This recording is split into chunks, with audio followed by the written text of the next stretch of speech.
Bonjour à tous, avec l'aide de Dieu, nous allons étudier le Rambam, le deuxième chapitre des lois de Mamrim, des lois relatives aux rebelles. Perek Sheni Halacha Aleph, Bed Din Gadol, le grand tribunal, chez Darshu Be'achat Minamidot, qu'ils ont interprété par une des 13 méthodes. Quand on étudie la Torah, il y a le Kalvachomer par exemple, le raisonnement par a fortiori, le Xerashava, raisonnement par analogie, etc. Et donc eux, ils ont interprété Kifimachenira Benem Shadin Kar, ce qui paraissait correct à leurs yeux, et Vedanoudin, et ils ont donné une décision claire et précise. Et après ça, plus tard, il y a eu un autre grand tribunal, un autre Sanhedrin, venir à l'otam acher listorotoadin. Il leur semble qu'il y a une autre raison qui casse la loi que le grand tribunal précédent a dit. Eh bien, Reza Soter, il a le droit de casser. Vedan qui fit machayira et juger en fonction de ce qui lui paraît correct à ses yeux à lui, du nouveau grand Sanhedrin qui est actuellement. Shenem, car il est dit, Vela shofet asher même que tu allais chez le juge qui aura en séjour. Après, pourquoi il y a besoin de dire, il va aller dans le juge qui en séjour, évidemment. Si le juge il est plus dans séjour, il était avant, impossible d'y aller. Qu'est-ce qu'on veut dire ici? Tu es tenu de suivre uniquement le tribunal de ta génération. Donc, si le tribunal de ta génération, il leur semble donc que le tribunal précédent, il a fait un raisonnement qui n'était pas correct, eh bien, eux, ils peuvent changer cette interprétation que le tribunal précédent a dit. Halachabet. Bedin shegazru gzeira, lorsqu'un tribunal a promulgué un décret, ou bien ils ont fait une ordonnance, ou bien ils ont fait une coutume, ou pas Israël. Et cette chose-là, donc ils ont fait, c'est répandu dans tout le peuple juif. Et après, il y a un autre grand tribunal, un autre Sanhedrin qui vient, il veut annuler ce que le tribunal précédent a fait. Déraciner, enlever totalement cette ordonnance, votre xéra, ce décret, votre minagouien, cette coutume que le tribunal précédent a fait. Et il ne peut pas, uniquement s'il est plus grand que les premiers dans la sagesse. Donc, une explication, c'est que le chef du tribunal, le Nassi, lui, une plus grande sagesse de Torah que le chef du Nassi, du Sanhedrin précédent, bien que tout le Sanhedrin doit être plus dans la Chorma, dans la sagesse de la Torah, d'après une deuxième explication. Ou Beminyan, une deuxième chose, dans le nombre, comme on verra expliquer dans la suite, c'est quoi ce nombre?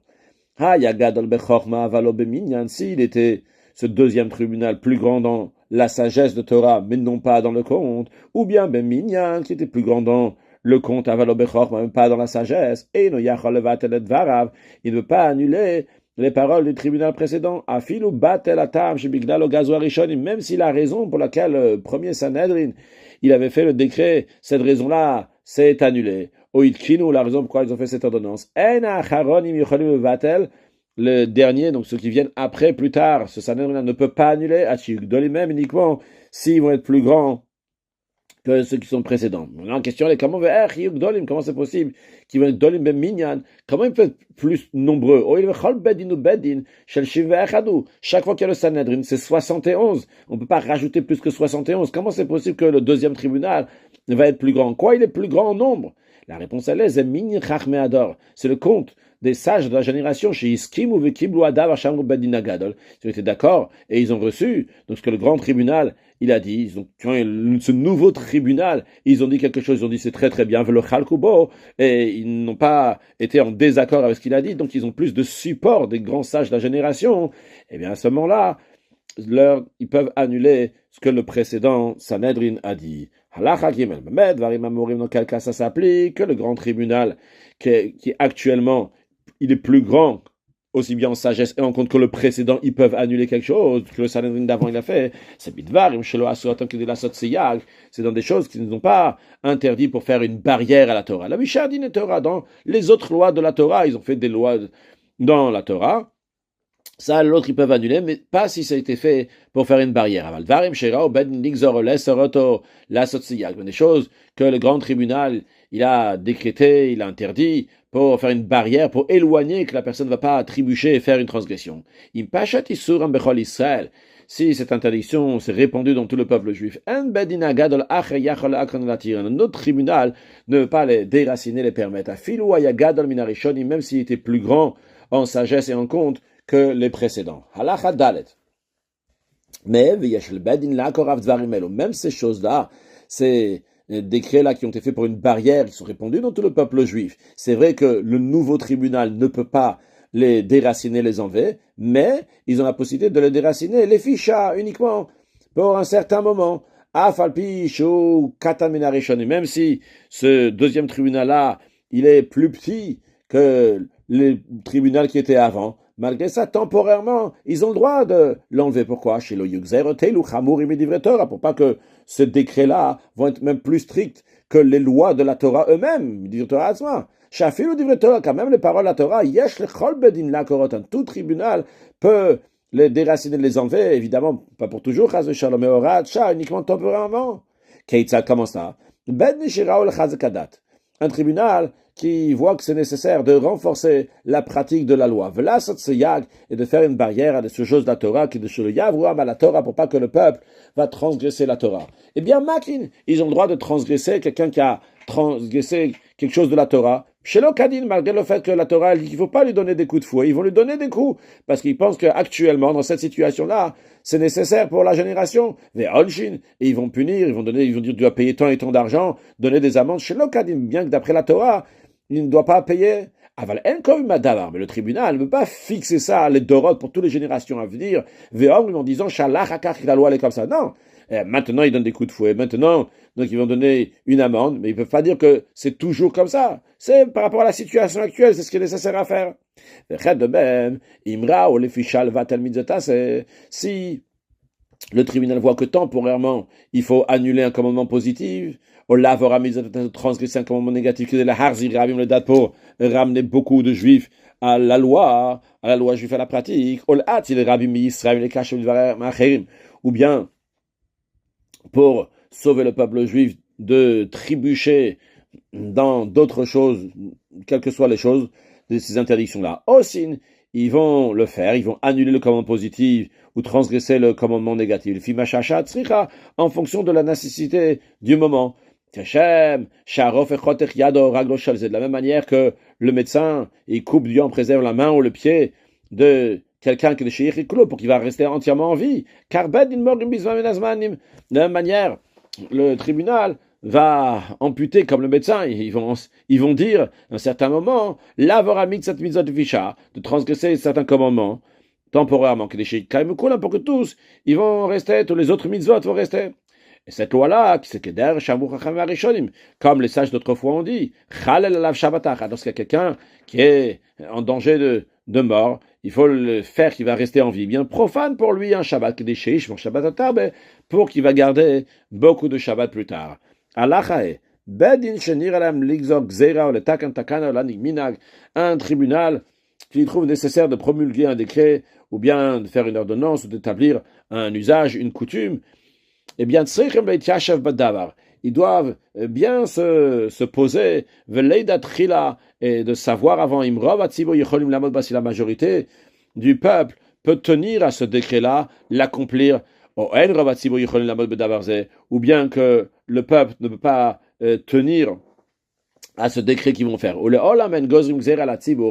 Et jamais on fait un décret sur le peuple, uniquement si la majorité du peuple, de la communauté, peut y tenir à ce décret, à cette coutume, à cette ordonnance. Maintenant, dans un cas, car chez Gazou, Bedin Gzeira, que le tribunal, ils ont fait un décret, Vedimu, et rassemblé chez Ravatsibo Yicholim Lamadba. Ils pensaient que la majorité de la communauté peut y tenir. Et après que ils ont fait ce décret, Pik Pekuamba, tout le peuple, il a mis ça, il n'a pas pris ça très très au sérieux. Donc, il n'a pas gardé ce décret-là. C'est pas répandu dans la majorité de la communauté. Eh bien, là, ce décret-là, il est automatiquement annulé. Et ils ne sont pas autorisés à forcer le peuple de suivre ce décret. Halacha Zayn, Gazou, dans un cas où ils ont fait le décret, Vedimu, il a rassemblé, je sais pas, ils ont semblé qu'en effet, ça a été répandu dans tout le peuple juif. En effet, c'est resté comme ça pendant plusieurs années.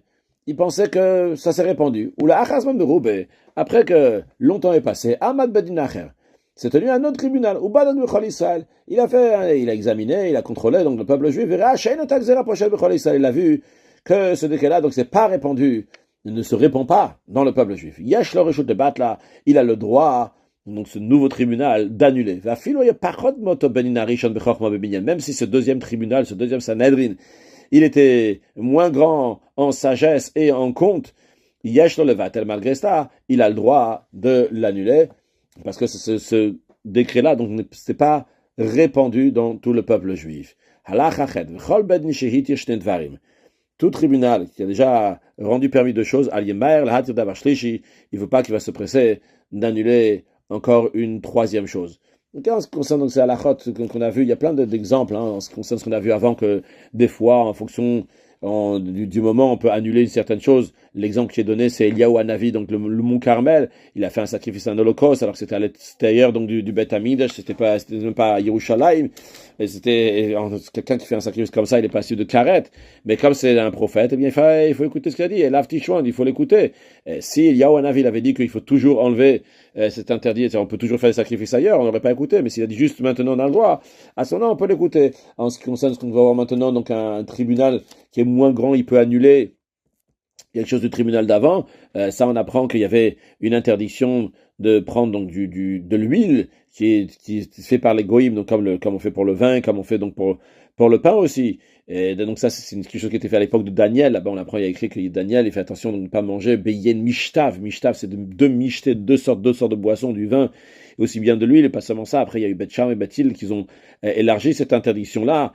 Bon, en tous les cas, plus tard, il y a eu Rabbi Yehuda Nessia. Rabbi Yehuda Nessia, c'est le petit-fils de Rabbi Yehuda Nassi qui a fait la Mishnah. Et Rabbi Yehuda Nessia, lui, avec son tribunal, ils ont permis l'huile. Et donc, pourquoi qu'ils ont permis? Parce qu'ils ont vu, ils ont regardé dans le peuple juif, ils ont vu que l'interdiction, elle s'est pas répandue, donc c'est la raison pour laquelle ils l'ont annulé, parce que c'est pas répandu, donc il y a besoin de ce deuxième tribunal qui va venir, et il va dire, donc c'est bon, il n'y a pas besoin de garder encore ce décret. Et de ce qu'on a vu dans la Chachet, qu'ils ont permis deux choses, ils n'ont pas permis une troisième chose. Justement, ce tribunal de Rabbi Yehuda Nessia, il a permis l'huile, encore autre chose. Et quand on lui a proposé de permettre aussi donc, le pain des goïms, il n'a pas voulu. Il a dit, parce que sinon on va l'appeler Bedin Sharia, un Bedin qui permet beaucoup de choses. Et c'est pas une éloge. Continuons. Halachatet. Oh, il vient chez le Bedin Xov Davar Mutar. Le Ram me demande une question, il dit, vu qu'on a vu que le tribunal il a le droit de faire un décret et d'interdire quelque chose qui est permis d'après la Torah, mais lui il va l'interdire, on dit sur le dot, l'interdiction qui donne le tribunal, ça va rester pour toutes les générations à venir, pas juste temporairement. De même, ils ont le droit de permettre une interdiction de la Torah même temporairement. Comme on vient de voir, donc avec oralement, on a dit il y a Hanavi au Mont Carmel. Dans ces cas-là, la Torah. Quelle est l'explication de l'interdiction de la Torah qui dit l'otosefalav? Tu n'as rien le droit de rajouter sur la Torah, ni retrancher quoi que ce soit la Torah. On voit que le tribunal, il a oui le droit d'interdire quelque chose. Il a rajouté quelque chose. Et il a le droit, donc des fois, temporairement, de retrancher une interdiction. Ah, la réponse, elle est, l'interdiction, elle est, chez le Lehossi, fait le livre Torah, veloligram, velik boa, davar leolam, de pas rajouter sur la Torah, ou bien retrancher que sur la Torah et fixer que ça va rester en disant que ça doit toujours comme ça, chez Omina Torah, et dire que c'est d'après la Torah que ça doit rester comme ça à l'éternité. Ben Torah Shebirta, c'est interdit aussi bien dans les mitzvot qui sont dit clairement dans la Torah écrite, Ben Torah Shebealpeh, ou bien que ça soit dans l'interprétation non orale qui a été donnée en ce qui concerne les mitzvot. Keitzad, le Rambam, nous donne un exemple concret, qu'est-ce qu'il veut dire? La Torah, elle dit, tu n'as pas le droit de faire cuire la viande de chevaux dans le lait de sa mère. Par tradition orale, on a appris que quelle est l'explication de verset? Que ce verset-là,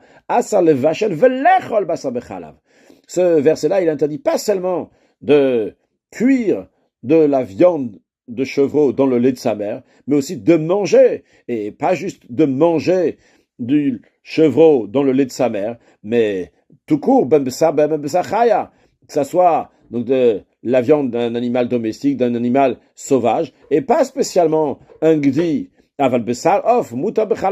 mais on sait que la viande de volaille, elle est oui permise si on la met dans le lait d'après la Torah, tu as le droit de le cuire, tu as le droit de le manger, parce que c'est pas gdi. On a reçu par tradition orale qu'on dit gdi, c'est toute viande d'animal domestique ou sauvage, mais pas la viande de volaille.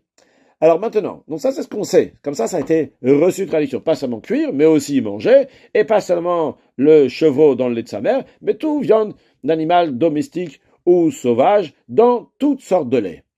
Maintenant, Si le tribunal, il va venir, et il va dire, tu sais, on a le droit de prendre de la viande d'un animal sauvage, on a le droit de le mettre avec du lait, de le faire cuire, de le manger. Dans ces cas-là, Rezek Goréa. Et il retranche quelque chose que la Torah, elle dit. Parce que quand on a quelque chose qui était transmis, donc, mi à shmua, par tradition orale, c'est comme ci, comme ça. Et si on dit que différemment, bien on est Goréa. On retranche, vu que la tradition orale, elle a transmis que ce bassar bechalav, c'est pas seulement le gdi bachalavim ou le chevreau dans le lait de sa mère, mais c'est toutes sortes de viande. Donc la viande aussi, quand on dit toutes sortes de viande, la viande domestique d'un animal domestique, d'une viande d'une bête sauvage. Donc celle-là, elle est interdite. Alors s'il dit que c'est permis, il a retranché. D'un autre côté, vemiesob saraf. Si le tribunal va venir, il va interdire la viande de volaille en disant ils disent ah, ça aussi c'est l'explication qu'on dit le tevash avec dit le chevreau, ça aussi ça fait partie que vos assomina Torah, la Torah l'interdit la viande de volaille. Arizemos, il va la rajouter parce que dans la tradition orale sur ce verset là on n'a pas dit la viande de volaille, donc ça le tribunal ou bien il a retranché lorsqu'il a dit que la Torah elle permet la viande d'un animal sauvage avec du lait, ou bien il a rajouté s'il va dire ce tribunal va dire que la viande de volaille, elle est interdite avec le lait. Avalimamar. Mais si le tribunal il vient, il dit comme ça. Écoutez, la vérité elle est que Besaraf mutar min Torah. D'après la Torah, la viande de volaille, elle est permise avec le lait. Nous le tribunal, on va l'interdire. On va dire au peuple, quand on va leur dire que c'est interdit, on va leur dire, c'est pas parce que la Torah l'interdit, c'est parce que nous avons décrété pour éloigner de la vera. Pourquoi on éloigne de la vera comme ça? Ils vont expliquer. Chez le Yavom et Davar Harava, pour pas qu'il y ait une catastrophe qui va en découler de cela. Veyom, ou que les gens vont faire l'erreur en disant comme ça. À Off Moutar, de la même manière que la viande de volaille, elle est permise dans le lait. Torah, parce qu'elle n'est pas dit dans la Torah. La Torah, il y a écrit seulement dit le chevreau. Alors ils vont dire, ah, Kachachaya Moutar. De la même manière aussi, de la même manière que la viande de volaille est permise, de la même manière aussi, la viande d'animal sauvage est permise avec le lait. Charelonit Parcha, parce que c'est pas dit dans la Torah. Après, il y a des gens qui vont aller encore plus loin. Veyavo Acherlom, quelqu'un d'autre qui va venir à dire, Av Sarbeim Moutar. Même la viande d'un animal domestique, comme le bœuf, l'agneau, c'est permis avec du lait. Chutz minaez, à l'exception de la chèvre. Parce que la Torah elle dit gdi, donc un chevreau donc c'est vrai avec la chèvre. Quelqu'un il va aller encore plus loin et dire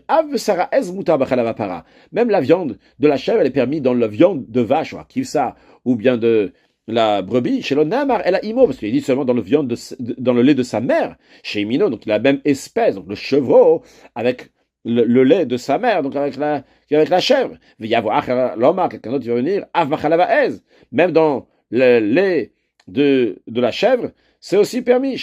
Si la chèvre n'est pas sa mère, c'est-à-dire que uniquement le chevreau avec la chèvre, qui est sa mère, ce lait-là, il est interdit avec cette viande-là. Mais si c'est une autre chèvre, ça c'est permis, mouta. Parce que la Torah dit uniquement la mère. Les fichar, c'est pour ça les sages, j'ai dit, écoutez, nous, on va mettre les choses, on va mettre une barrière. Nessa kol basavechal, on va interdire tous les viandes de Tova. Même la chair, la viande de volaille, on va aussi l'interdire pour éloigner les gens de faire arriver à ces catastrophes, ces erreurs-là. Enzem aussi, dans ces cas-là, ils sont en train de rajouter, et là, c'est siyag la Torah, ils sont en train de faire donc une barrière à la Torah, de même tout ce qui est similaire à cela. On conclut avec un mot sur Mashiach, on dit que quand Mashiach va venir, la halakha va être comme Bet Shammai. Eh bien, comment c'est possible que la halakha va être comme Bet Shammai? La halakha est toujours comme Bet Hillel. Eh bien, tout simplement, c'est ce qu'on a appris ici. Lorsqu'il y a un nouveau tribunal qui vient, qui est plus grand, aussi bien Bechorma ou Minyan que le Sanhedrin qu'il y avait avant. Et sûrement, ça va être le cas lorsque Mashiach va venir. À ce moment, on va pouvoir voir la profondeur donc de Bet Shammai, et le nouveau tribunal pourra trancher la loi comme Bet Shammai. Dans Chassidut, c'est expliqué que Bet Hillel, donc ça vient de Chassadim, c'est le chesed, la bonté, d'ailleurs, c'est pour ça qu'ils permettent, c'est Hamshach Hamilmal, ça veut dire la divinité du haut vers le bas. Lorsque Mashiach va venir, le travail, il est de force en force, du bas vers le haut, donc comme Bet Shammai, la Gvura, donc la rigueur, qui est comme le feu, qui monte du bas vers le haut, et concrètement, voilà, Torah Chadash Amitité, c'est une nouvelle dimension de Torah qui va se dévoiler très prochainement avec la venue de Mashiach, ou une excellente journée.